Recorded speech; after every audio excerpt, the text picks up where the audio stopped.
I'll just introduce a few things while everyone gets settled. So welcome to our third digital support group. My name is Joanna Bradley and I'm Head of Support Services at Glaucoma UK. We're going to be talking about eye drops, glaucoma eye drops this evening. There's a bit of functionality in Zoom that I'd like to talk people through so they know what's happening.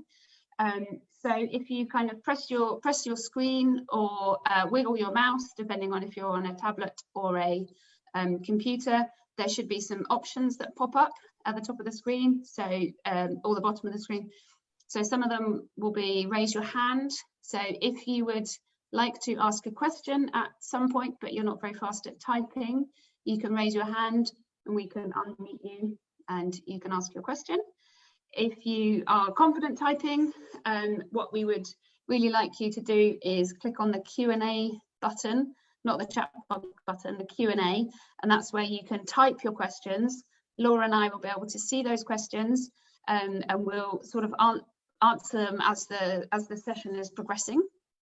You can also see what other questions people are asking, and if you like that question, if you think, yeah, that's a good question, that's the one I want to be answered, you can like it, you can do a thumbs up within that Q&A button, and the ones that are the most popular will sort of move to the top of the list, so we'll know which ones it is that you're really keen on watching. We're also streaming this via Facebook, so if you're watching on Facebook, you can type questions in as comments in the Facebook chat sort of comment function.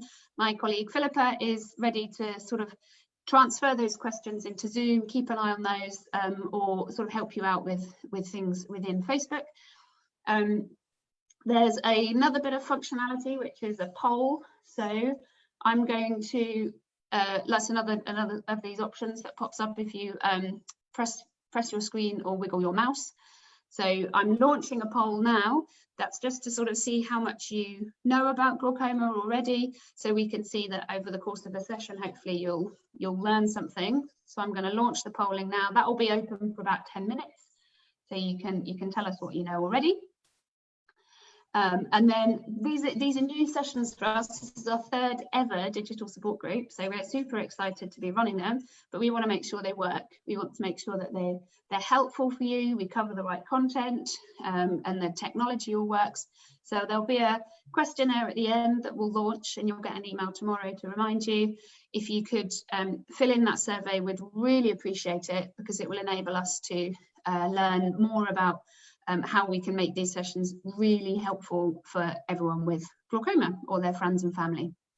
So just a little quick introduction about Glaucoma UK. Until a couple of weeks ago, we were known as the IGA, or the International Glaucoma Association.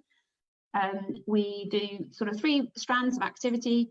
So we campaign and raise awareness of glaucoma and encourage people to look after their eyes, get their eyes tested, so we can catch people early if they get diagnosed with glaucoma and help them make sure they look after their eyes. So that's the second bit of activity we do, which is helping people with glaucoma or their friends and family make sure that people know how to live well with the condition and protect their eyes and hopefully suffer as little vision loss as possible. So we help with things like eye drops and advising people about different surgery options, sort of what's available, and driving and everything that glaucoma might have an effect on. And the other bit we do is to fund research into glaucoma. So we rely entirely on donations from the public. We don't get any government money. So please do, so if you've enjoyed the services we offer, please consider donating, because we rely on the generosity of our supporters. So without further ado, I'm going to introduce Dr Laura Crawley of Western Eye Hospital, who's going to talk about glaucoma and eye drops. We really do want your questions. This will be a really interesting session if we receive the questions and know what it is that you want us to talk about. So please don't be shy and be forthcoming about questions. And I'll hand over to Laura. Thank you. That's great. Thank you so much, Joanna, and to Glaucoma UK. I'm absolutely delighted to be here this evening and able to talk a little bit about a subject that I'm passionate about, otherwise I wouldn't be doing it every day. And it's really lovely to have some patients who are interested, friends and family, because really we know that, you know, glaucoma doesn't just affect the person who has it, but it affects all of their family and the people who they encounter on a day-to-day basis, because it's a whole of life condition. You know, it can be managed but not cured, and drops are a really, really important part of how we manage the disease. And so I would like to take you through probably the journey of eye drops and where we are now, what drops are available, why we use what we use, that type of thing. And hopefully lots of these drop names will be very familiar to any of to those of you who are taking drops. And then I'm going to talk about some of the problems with drops and the difficulty in maintaining the treatment regime, using the drops effectively. And I'm hoping that you'll have some questions and discussion points that we can touch on at the end about that.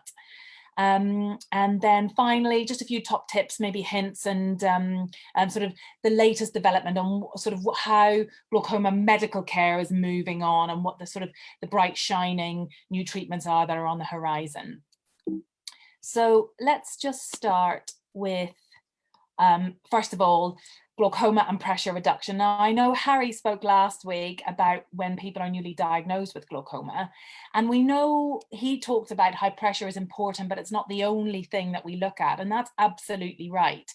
But even though there might be lots of reasons why the nerve at the back of the eye becomes damaged in the pattern that we now call glaucoma, the only thing that we can change to try and stop the disease getting worse is the pressure.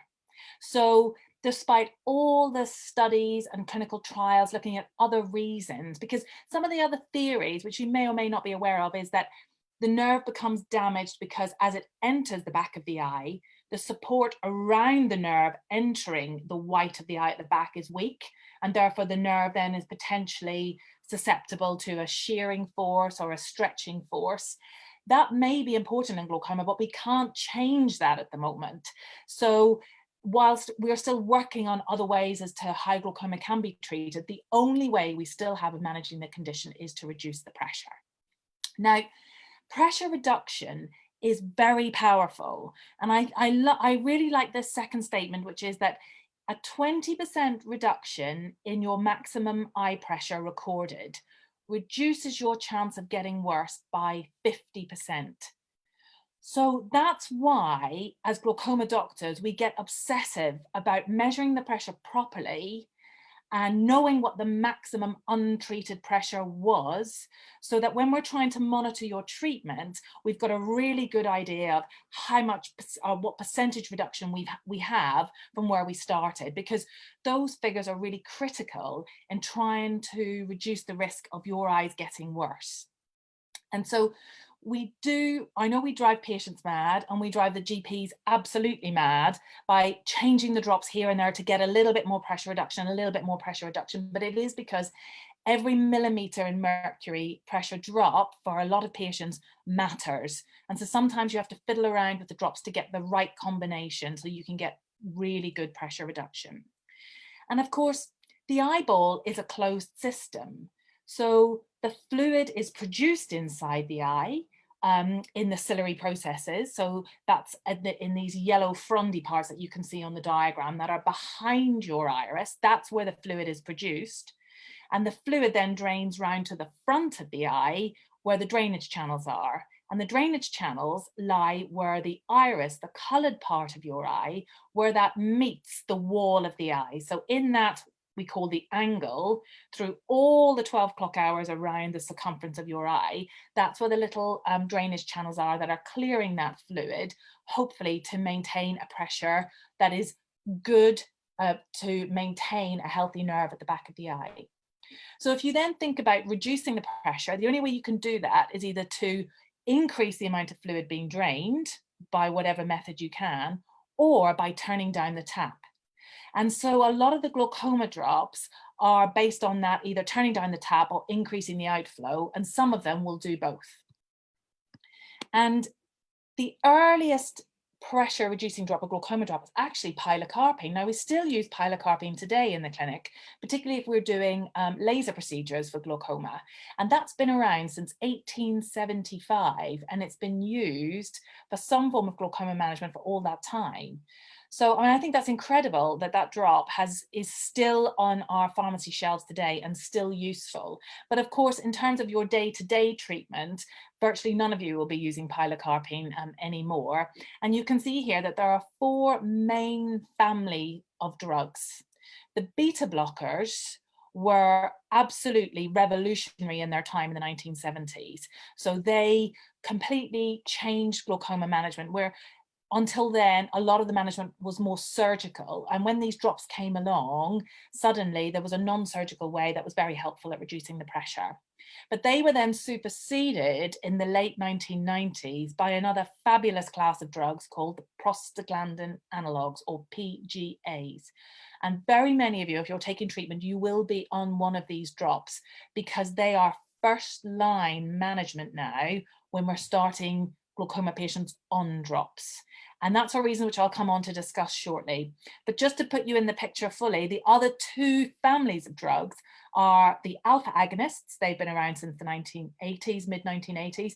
They tend to be our 4th line choice. So they come last on the list when we're thinking about prescribing drops. And again, I'll talk you through why that is a little bit later on as we go through the groups. And then the bottom class of drug you can see there are the carbonic anhydrase inhibitors. And again, they came along just before the prostaglandins and were doing very well. But then, of course, we had the amazing drugs then that came along in 1996. So hopefully you can see the drug names there. And I've put up the trade name, so the branded name, which, for example, dorzolamide, that is the drug, is brand named as Trusopt in the UK. And we really don't mind which name we use, because obviously we're familiar with all the names, and it is really helpful, to be honest, for you to know what drugs you're taking, so that if, say, you're away from home and you've forgotten your drops, or you happen to be in the eye department and it's happened and the computer's not working, we can't sort of easily check what drops you're on, it is really, really useful for you to know what drops you're taking. And if you can't remember the names, because some of them are a little bit long, actually, if you've got a camera phone, just taking a picture of the packaging is really helpful. So it means that wherever you are, if you have an eye problem, then everybody knows what treatment that you're on.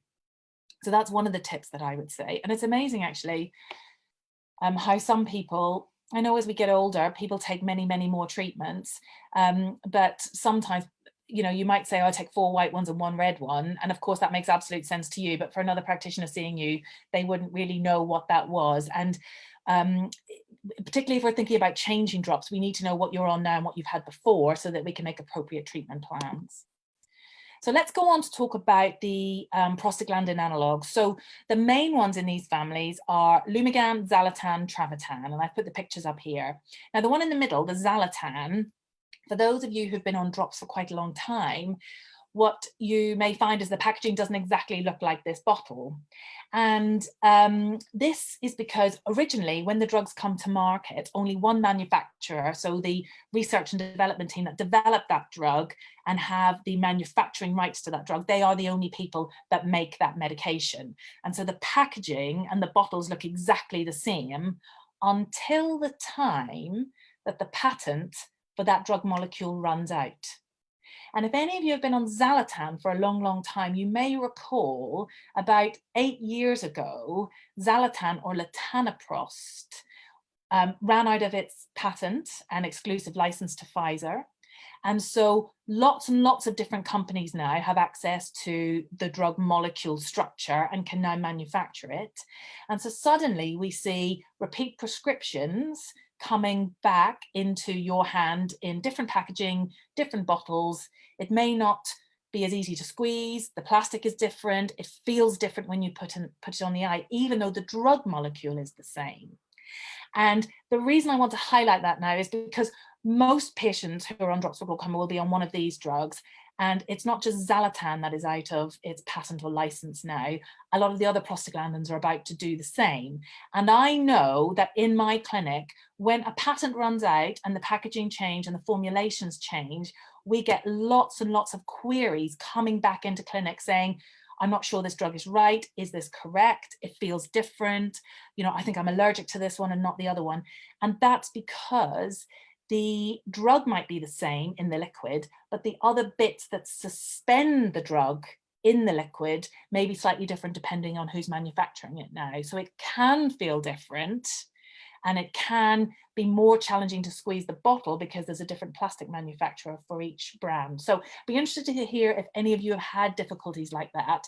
And I think the more we spread the word now that when Lumigan and Travatan and those other drugs go off patent, that we will see a similar spike in inquiries about difficulties with drops. Anyway, these are fabulous drops. And the reason we love them is because you get a really good pressure reduction from a single agent. So they can achieve the magic number of 20%, and in a lot of cases, up to 35% drop in pressure. So they are the most potent and effective and are only used once a day. So it doesn't sound like a lot going from drops being used twice a day to once a day, but for anybody who's been on drops for a while, you know that the less often you have to take it, the easier it is, the nicer it is. And actually long term, we know from studies that it does improve the ability for patients to maintain their treatment. So that's why when we saw how fabulous they were at reducing the pressure and the fact that they were once a day, we saw a dramatic decline in the need for glaucoma surgery back in the 1990s, because patients were doing much, much better on these drops. Even more so than the beta blockers. And hence when the guidelines get drawn up, and any of you who go to a UK glaucoma clinic, all of the glaucoma practitioners will be working to the same guidance, which is the UK and European Glaucoma Society guidance, which is very aligned with the American guidelines as well. So across the developed world where we have access to good drugs, the treatment schedules are the same.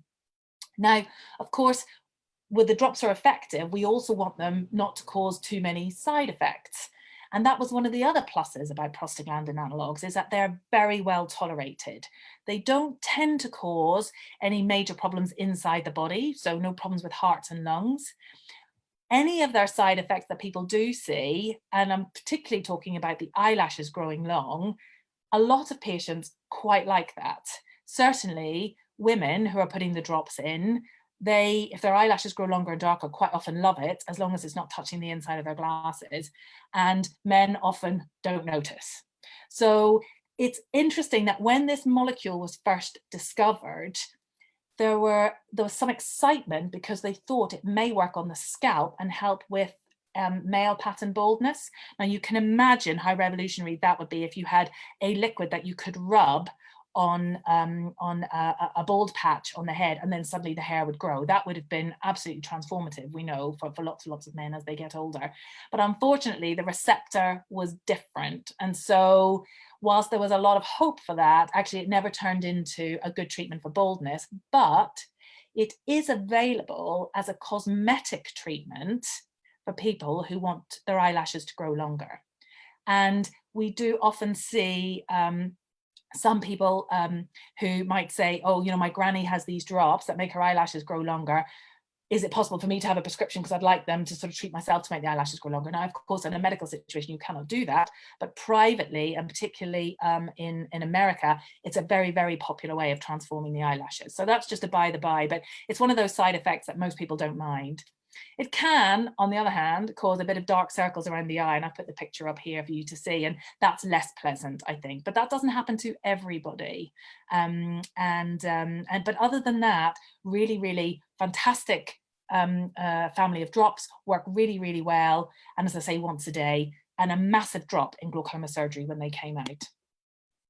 So that then sort of relegated beta blockers to second in line. So they are still very effective. And in fact, the only real beta blocker that's in widespread use now is timolol.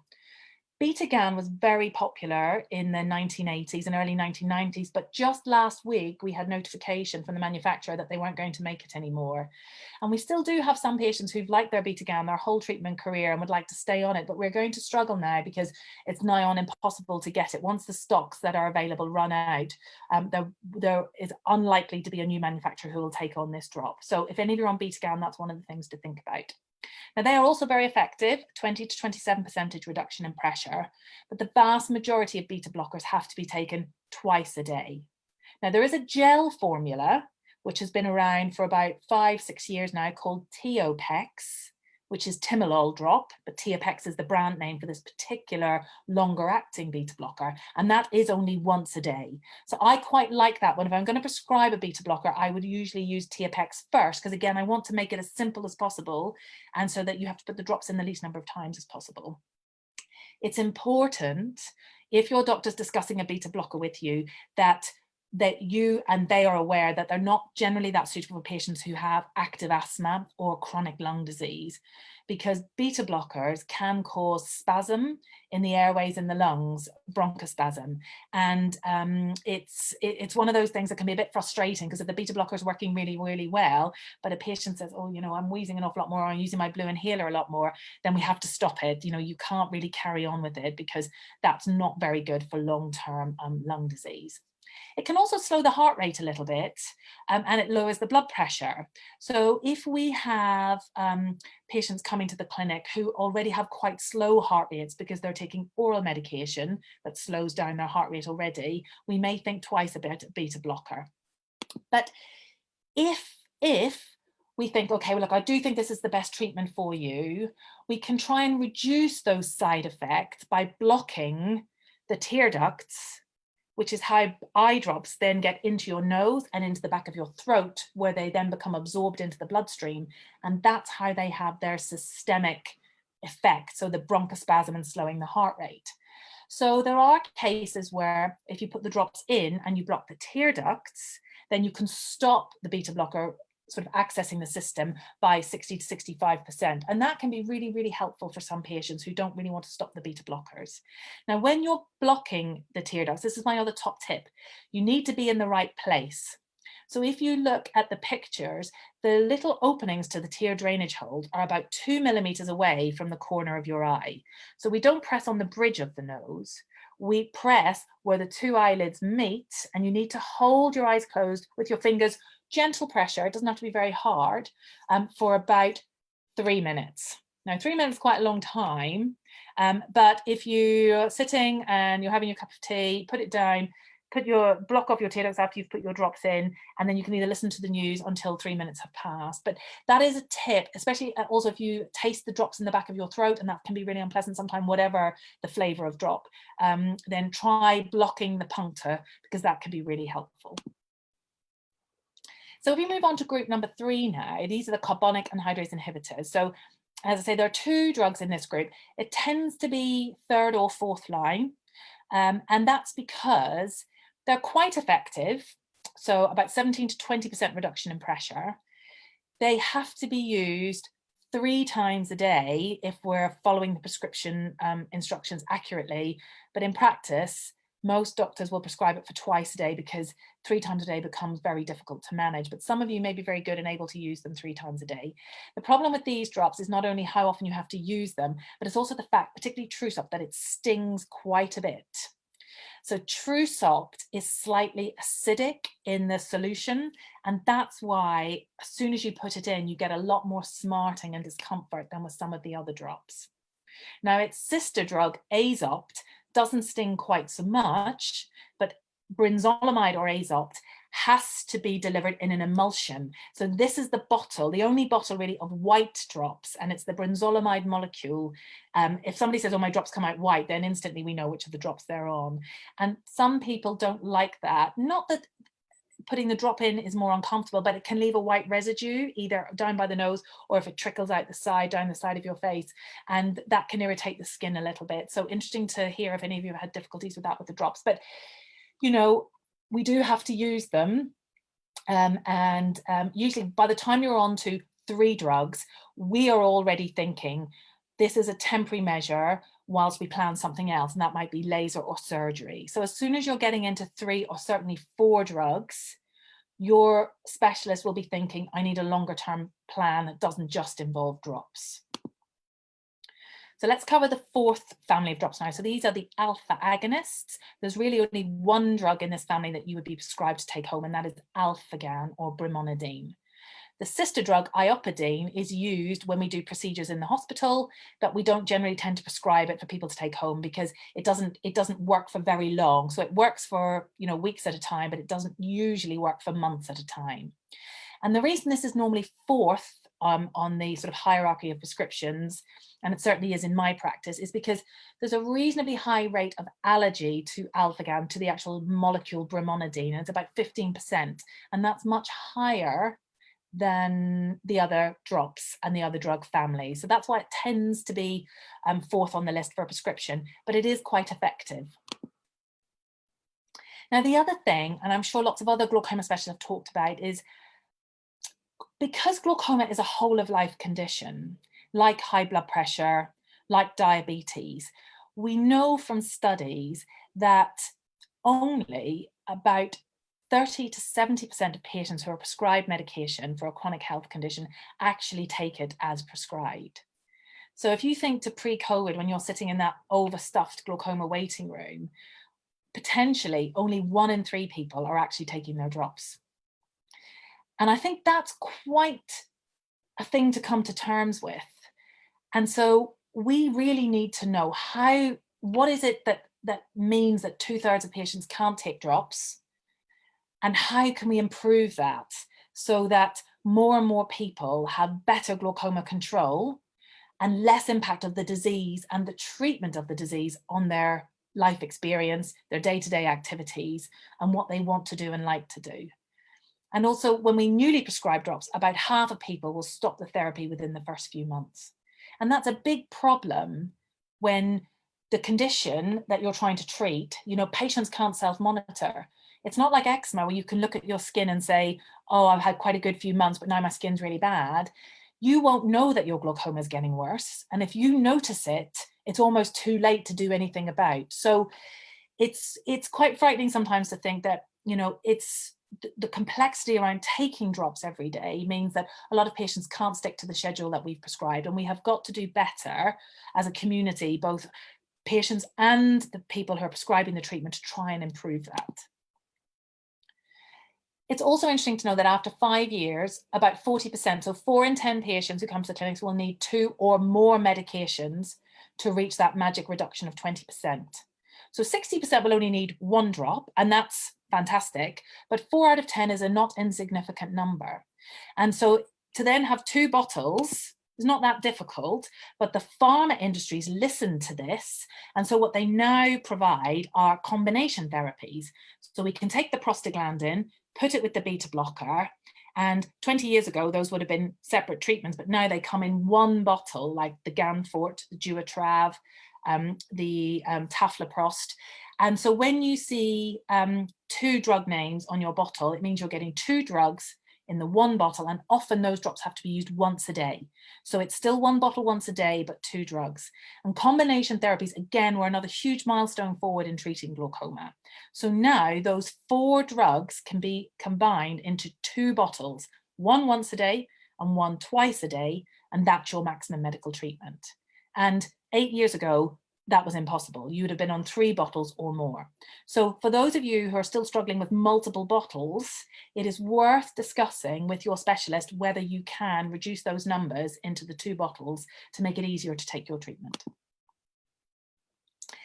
In the future, we are hoping that there will be a way of delivering the drug that doesn't rely on a patient putting drops in every day. So if any of you have got macular degeneration or know someone with macular degeneration, they have injections usually once every 4 weeks to deliver the drug into the back of the eye. Well, there are lots of clinical trials now in drug development looking at injecting the drug into the back of the eye, and that would be slow release. So I don't think we couldn't have glaucoma patients having injections every 4 weeks. So that we'd be looking at a slow release molecule. And there may also be a little implant that, rather going into the back of the eye, goes into the front chamber of the eye and sits at the bottom at 6 o'clock and then delivers the treatment in a slow release way. So that's really interesting. And I'm certain in my career that we will definitely have something that we'll be able to offer patients for that. And that would be fantastic. So you just come every 3 months or 6 months in order to have it topped up. It's interesting to think about the barriers to sort of adhering to the drop regime and sort of carrying on with it. And we know it's complicated. It's not that, older people are much, much better at putting the drops in and younger people aren't, or vice versa. It's not always about dexterity and ability to squeeze the bottle, although we know that that is a relevant factor, but there are solutions for that. Forgetfulness doesn't explain it, because patients who who don't remember their treatment work out very canny ways of giving them a hint to take their treatment. So things like, I would say, and they will say to me, well, you know, if I leave my bottle of drops by my toothbrush, I'm much more likely to take it twice a day or in the evening, because it's there and I see it and I think, oh, I must remember to take my drop. So there are lots of things. It's a complex set of individual circumstances, I think, and population sort of issues that mean that people aren't able to stick to the drops that we prescribe. And so I'd be interested to hear your thoughts about what you think makes it difficult to take drops. Now, nobody should not be able to use our treatment because they can't open the bottle or get the hand or the bottle up to their eye to deliver treatment. In this modern day and age, it is just unacceptable to have a bottle and be told, go away and use the drops. You know, there are lots and lots of patient information, education, aids to help you do that. So please, please, please, if you are struggling and you can't put the drops in, then it's really important that we have that conversation, because all of these dropper aids that you can see here are designed to enable, for whatever the circumstances are that you can't use them, for you to put your drops into your eye. My mother-in-law has very bad rheumatoid arthritis, and for many years now, she can't even put a hat or a scarf on. She can't get her shoulders up to put things in. So, and she uses dry eye drops because rheumatoid arthritis patients get very, very dry eyes, and she really struggled. The thing that helps her is actually the light blue dropper aid you can see, where there's a long sort of plier handle on it. And so the bottle goes into the holding case and you use the arms like pliers. So when you can then hold it up to your eye and then push the two things together to deliver the drop. And that was designed because a patient came into a glaucoma clinic with a pair of pliers and saw their practitioner, who said, that is just fantastic. We need to be able to manufacture that as a dropper aid in order to help patients with their drops. Now that's one example, but you can see the variety of designs here, and they're all designed to fit the bottles that are available. More importantly, the difficulty that patients have with actually putting the drops in their eyes. So please do not be shy about telling your doctor that you are struggling with the physical act of putting the drops in the eye, because I can guarantee there will be a solution for that. Let's talk a bit more about enjoying the unpleasant side effects of glaucoma drops. So the eyelashes is probably the only one that people enjoy, but I'm sure many of you will have experienced this type of red eye that you see here in the picture. And what's really interesting is hopefully a diagnosis of the disease is early. So we're taking a condition that is completely asymptomatic for most people, and we're giving you a treatment that causes you problems. And that is definitely part of the issue with sticking with drops. Now, the lady that you can see who has that gross redness all around her eyes, and if you look really closely in her top lids, you can see they've actually ulcerated. And far from stopping the drops, this patient is so stoical and so motivated to take her treatment that she carried on until we saw her in the clinic. And I knew instantly that this was the alpha-GAN brimonidine allergy. This is typically what it looks like. And it didn't matter how good the pressure was, and our pressure was very good, we had to stop the drops, because it is just impossible, unkind, and just unrealistic to ask somebody to keep taking drops that makes your eye look like that. But of course, most side effects, they don't look as bad as this, but I'm sure many of you will say when you put your drops in, either at night, your eyes are a bit dry in the morning, or they look a little bit red like the other picture to the right. And so we know that the drops do this, but if we can minimize the time that it makes the eye uncomfortable or red and get the pressure down, then at the moment, that is the best treatment option that we have with drops. Now, there's a really important point here, and I think we should spend some time discussing it, is that just because your eye becomes a bit red, the white of the eye becomes red when you start a new drop, that doesn't mean that you're allergic to it, okay? So the prostaglandin analogues, that primary first-line treatment, Lumigan, Zalatan, Travatan, they virtually all cause the eye to become red within the first 2 weeks of starting them. And it's actually a treatment effect. It's the little blood vessels on the white of the eye dilating in response to the drug.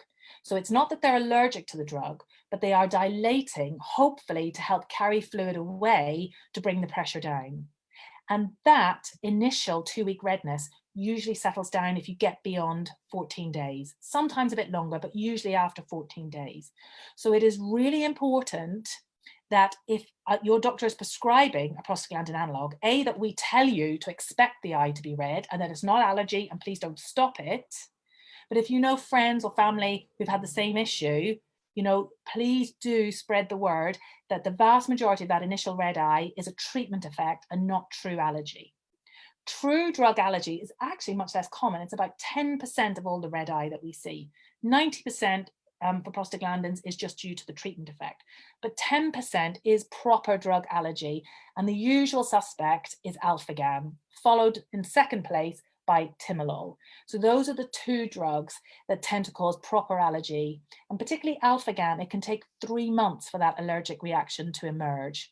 So if you're on alpha-GAN or brimonidine and 3 months later you find your eyes have become really, really red, like the patient that I saw you, it is highly likely to be that brimonidine. And I think it's important then, if you're feeding that back to your specialist, saying that my eyes are really, really red, or if you have to go to the eye emergency department, I'm on alpha-GAN, it's been 3 months, could this be drug allergy? Because then the drug does have to be stopped. Now, interestingly, if we prescribe the alpha-GAN, not on its own, but with timolol together in a combination, there's much, much less allergy. And we don't know why that is. So certainly if I'm prescribing alpha-GAN, I believe the patient needs that fourth line treatment, I will prescribe that with the timolol together in a drop called Combigan. So we know that that significantly reduces the rate of allergy, and I will often highlight this when we do our glaucoma teaching sessions to our registrars and fellows. We make sure that that message is spread.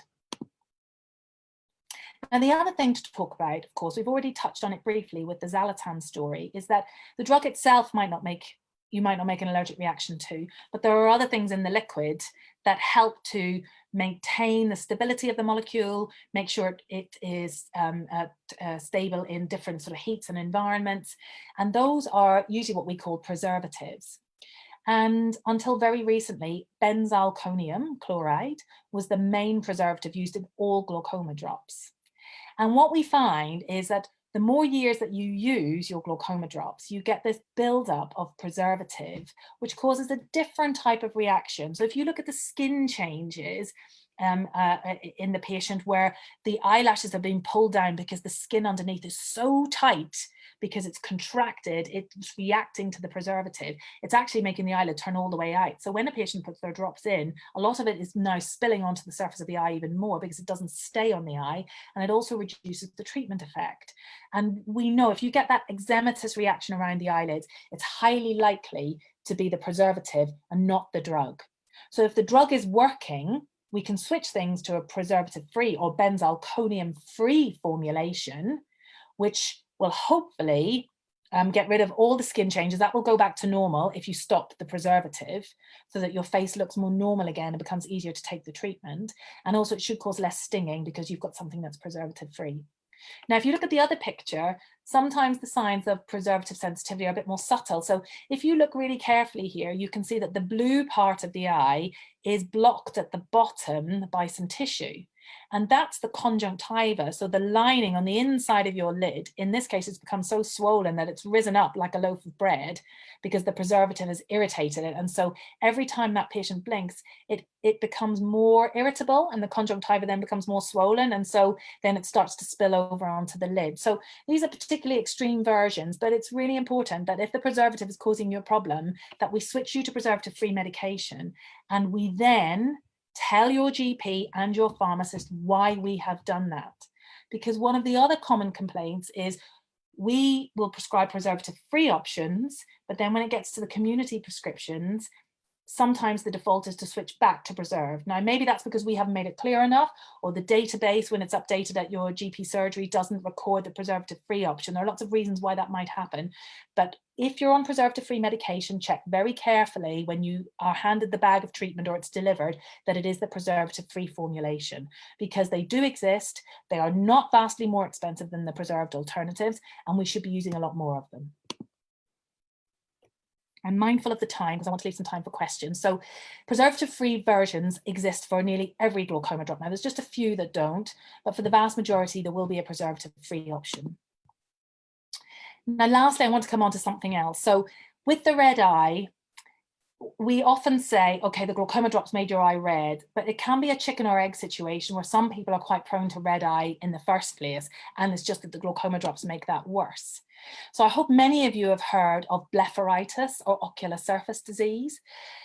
Blepharitis is the commonest reason that people will seek an ophthalmology visit in the developed world. It's very prevalent, so 15% of us will have some form of blepharitis or irritation of the eyelids, and it has loads of symptoms: itchy, burny eyes, scratchy eyes, red eyes, blurred vision. It causes all sorts of problems.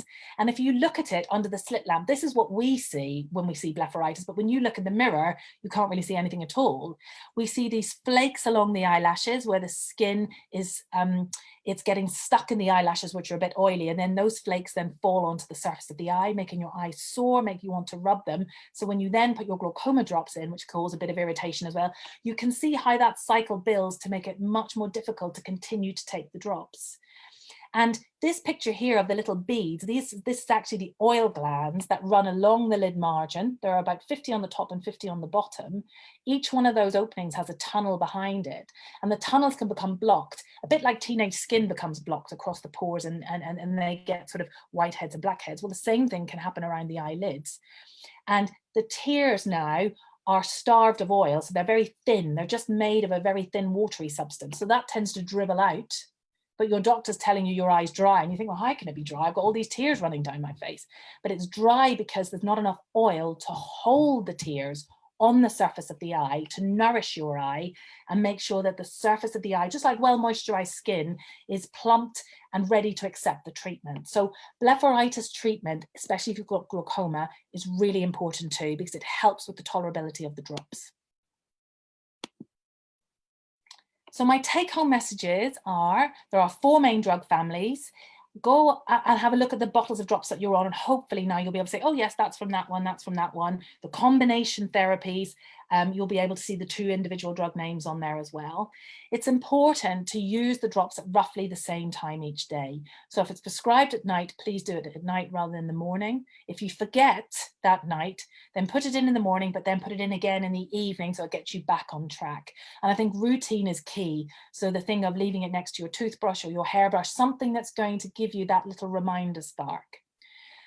If lots of you have multiple drug bottles, please discuss with your specialist about reducing the number of bottles that you have, because maximum treatment is 4 drugs in 2 bottles. So unless there's some specialist reason, you shouldn't have to deal with 3 bottles or 4 bottles of drops. Think about preservative-free drops. They can be really, really helpful. And don't assume when you start a new treatment that you're allergic to it, because the eye goes red within the first few weeks. Now, we want you to be honest with us. So if when you come to the appointment, if you really are struggling for whatever reason, please tell us, because there are other options. So there are laser options and there are surgical options. And surgical options are not as frightening as they used to be. There are lots and lots of different things we can do now surgically to help with glaucoma. So it's important that we know whether drops just don't suit you. And most glaucoma doctors, as you can probably see, we like to chat. So please don't be intimidated. Tell us what you're struggling with, because more often than not, we will love to have the chat and talk about it, and so we can come to a solution. So I'm going to stop there. I put this up usually when we do teaching for our trainees, because when they first start ophthalmology with all the new equipment, this is how they feel. And I'm sure that sometimes when you come to the clinics, you're thinking, oh God, what are they going to say to me today? What drops are they going to change today? So it is a bit of precarious work trying to get glaucoma treatment right, but hopefully you found this helpful. And be pleased now to take any questions that you may have. So I'll stop sharing my screen. Right, thank you so much, Laura. That was an awful lot of information there that you covered. So a really, really helpful talk. Thank you so much. We've got a lot of questions. What I'm going to do, try and not have my face in the sun. I'll sort of pull some of them together so we talk about different themes. We've had a couple of questions about punctal occlusion. Yep. So should you do that for all drops? And the leaflet, someone saying their leaflet says 1 minute and you recommended 3. So can you sort of give a bit of clarification? Yes. So for all drops, I think if you're tasting drops in the back of your throat, then it's good to block it off, because then you're stopping it from going down into your throat. But it's really the beta blockers that we really emphasize. Those are the main ones to try and stop the systemic effect. But I know that some patients shy away from taking the drops because they don't like the taste of them, and that could be any drop. So if you're tasting drops in your throat, then do the punctal occlusion. But if you have a beta blocker, I think it's good practice to every time you use it to block the ducts. Now, the question about 1 minute and 3 minutes, it may depend really on the formulation and how thick it is. If your medication bottle says 1 minute, then that's fine. It just means that that drop, the recommendation is 1 minute for that particular pH balance and all the excipients and the solution that's there. To be honest, some punctal occlusion is better than none. And you may find actually that you work out your own time, because as long as when you take it away, you're not tasting anything going through, then you've done enough. Great, thank you very much. We also have had a couple of questions about timing about drops. So someone who's on sort of night shifts or someone else who's kind of out late at night. What can you recommend about the best time to take the different drops if you've got a sort of not normal schedule? Yeah, so that's an increasingly sort of problematic thing to discuss. Now, it's mainly the prostaglandins that are better at night. The studies show very clearly that they are better used at night, they're more effective when you use them at night than in the morning. It doesn't matter they don't work if you use them in the morning, but that's why they tend to be prescribed at night.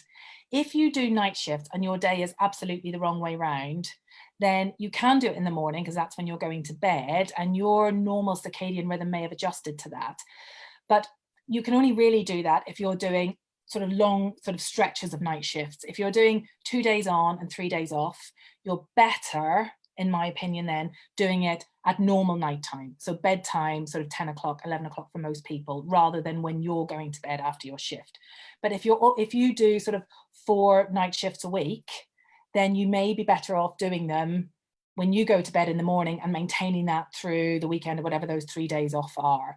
But generally, if it's only the odd night shift that you're doing, try and stick to doing it last thing at night. And if you go out in the evening, is it better to take the drop kind of with you and take it at the normal time, or to do it when you get home? I would say to do it when you get home, because if you leave it at home, then you're less likely to misplace it or lose it. If it's your bag, you may forget to put it in. So leave it with your toothbrush, and it doesn't matter if it's a few hours late. Great, thank you. What more questions have we got? Someone's asking about Isano drops. Will they be discontinued? So Isano drops, I'm not familiar with that term. What's the drug name for that? I don't know, maybe Rosalind, who asked, can sort of post a comment on that question. I think it's one of the Aspire sort of generic-y ones, but I can't remember what drug family it is. So that's not a very common drug. I've certainly never seen that before, sort of in 12 years as a glaucoma specialist. So Timolol, no, Timolol will definitely not be discontinued. Absolutely not. No, we need Timolol, so no, you don't need to worry about that. Thank you.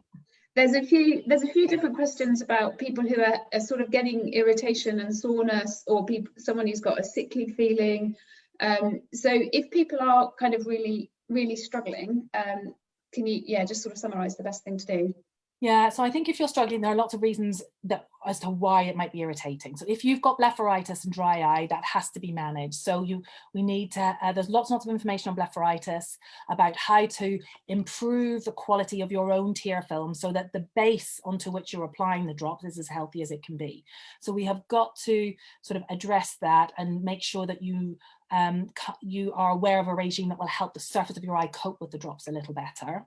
The second thing then is to look at the medications you're on and then go to preservative-free medications. Now, it doesn't mean that all the irritation will go, but it will significantly reduce it. And the third thing then is if you put your, I sometimes see, and some people have put in the chat box, they put their drops in the morning, but then their eyes get more sore as the day goes on. Well, that is more likely to be the dryness increasing as the day goes on. And so that's when you need to have some lubricating or soothing eye drops to put on the eye.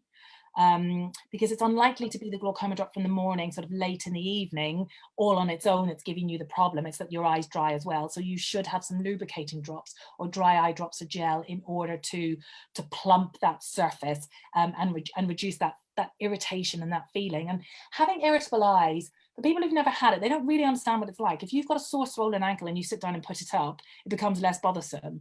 But you're walking around all day making fast readjustments as you focus with your eye. So to have a dry eye then rubbing underneath the eyelid is really uncomfortable. And we know from quality of life surveys that dry eye is a major factor in sort of affecting people's quality of life. So we do take it seriously. Don't ever be fobbed off if you feel that, you know, your specialist isn't taking your dry eye seriously. There are lots of things that can be done, up to even sort of blocking the tear ducts with punctal plugs to make sure your own tears sit on the eye. So there's lots of ways that we can help that, but you should definitely use the lubricating drops. Don't be afraid of them. You can't overdose with them. You can't give yourself too much. It won't affect your glaucoma treatment. It's like a lip salve or a hand cream. You know, you can never put too much in. So don't be afraid of the lubricant, and they can give massive relief. There are fabulous lubricating eye drops now on the market.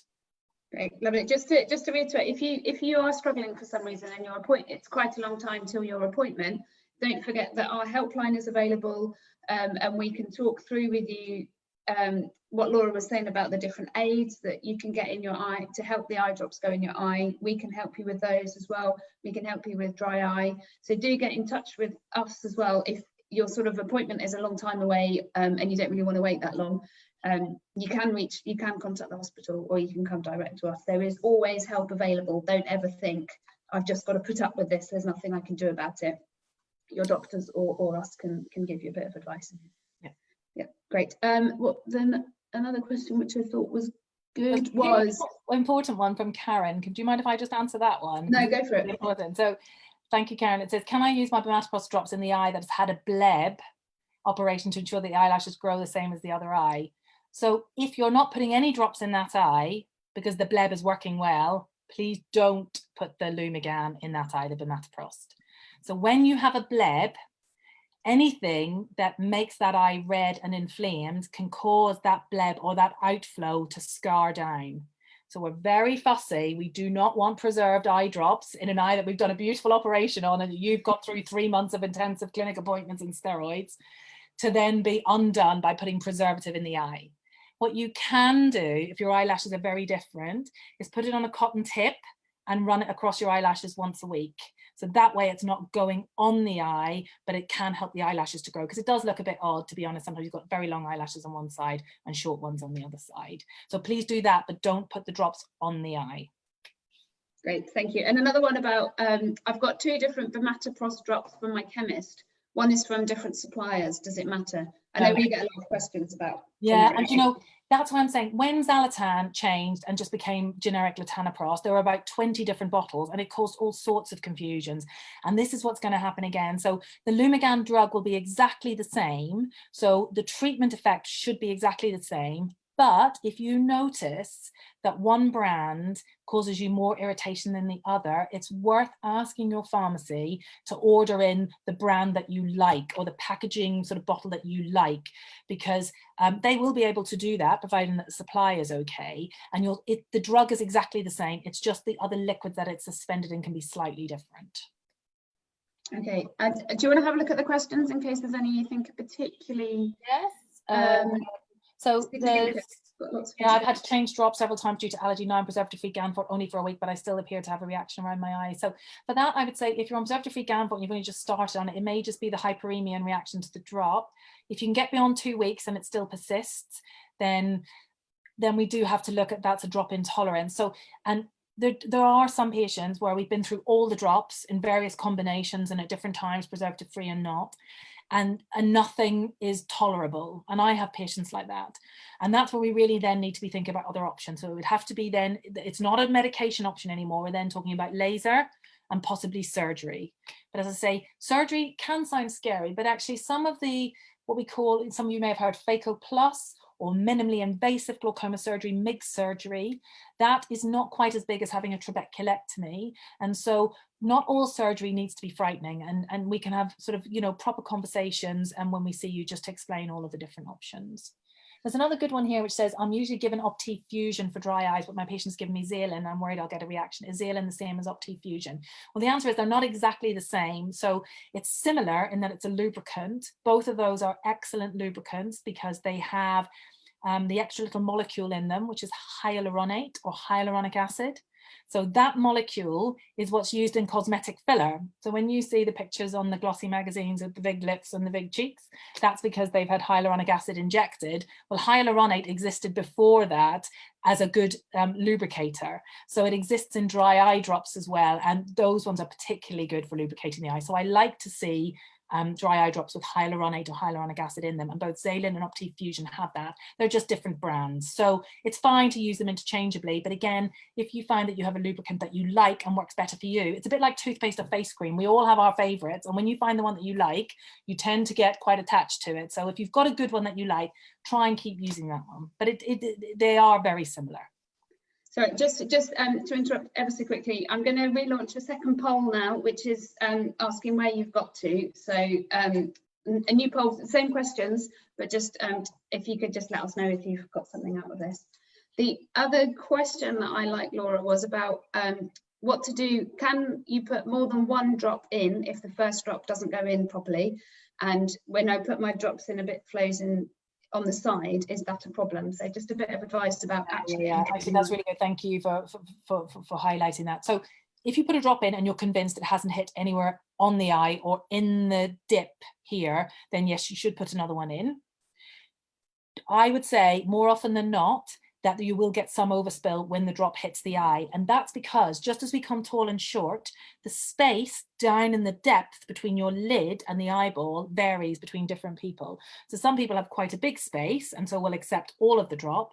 And some patients have a smaller space, but the drop, when it comes out in its little unit dose, is designed to give you the treatment effect as long as it's hit the eye. Even if you get a little bit of overspill. If it's hit your cheek, then you're not getting anything. But if it's hit the eye and it's just overspill, please don't be worried about that. You will still get a treatment effect. So don't apply it again then. And also, if you miss a dose, don't put 2 drops in the next time. Is that right? Because it's not going to do anything. Yes, exactly. Great. We've got 2 more minutes. So I'll just see if there's a lot of the questions that people are posting are quite specific. So someone who's saying, I've got 3 bottles. This seems more than you suggest as a maximum. So 2 Azagas and 2 Alphagans. So 2 Azagas and 2 Alphagans. Because it's Azaga, Lumigan and Alphagan. Yeah, that's interesting. So you've got the Azaga, and that is Azopt and Timolol together. And then you've got your Lumigan and your Alphagan. So what you can do there is you take the beta blocker from the Azaga and you put it with your Prostaglandin, your Lumigan, that becomes Gan Fort. And you're left with Alphagan and Azopt, and they come together as Simbrinza. So you've got 2 bottles and the 4 drugs. And I would say if you haven't tried that, try that. Because honestly, it doesn't sound like, 3 bottles more than 2, but anybody on 3 bottles will know it's much, much more hassle than having 2 bottles. So yeah, do discuss that with your specialist. Great. Another question here about if someone's in a hot country and carries the drops in their bag for a while, is that a problem? Can I answer that one? Yes, of course you can. So we have cool wallets. So it depends on the drop. So some need to be kept cool. I think most need to be kept cool. And it will say on the leaflet if it does. We sell cool wallets and they're available from other stockists as well. And they just work by sort of evaporation of water. They work to keep the drop cool for about 45 hours. So if you are going to a hot country, you can get the cool wallet and just sort of keep topping it up every day, and that will keep your eye drop at the right temperature. So it's a solvable problem. Yes, definitely. Yeah, great. That's it. Time's up. I'm really sorry that we haven't managed to answer all of the questions that people have asked. If you still have questions, you are more than welcome to email our helpline, which is helpline@glaucoma.uk, and one of my colleagues will come back to you, give you that information. We also have a forum called Health Unlocked. If you search for us on Health Unlocked, you can post your questions there, and again we can answer it, or other people might be able to answer your questions, or you can email myself or other people who can help you out. So I'm really sorry if we haven't answered your questions. I've tried to go for the kind of most general type questions that have come in, because some of them are quite specific, and I think they're better directed as a sort of personal question. So thank you ever so much to Laura for presenting. It's really, really helpful, really great. Thank you very much. Just a little reminder to do the poll if you can see it open. And thank you so much to everyone who's attended. I hope you found it really useful. And if you have any follow-up questions, don't hesitate to get in touch with us. We're more than happy to help. And when you leave, there will be the survey that pops up. Would be super grateful if you can take the time, just a few minutes to just fill in those questions and make sure these are effective, helpful groups for you. So thank you ever so much, Laura. Is there anything else you want to add? Thank you, everybody. Thank you all so much for joining and for having me. And hopefully we can do another one soon. Great. Thank you ever so much. Bye.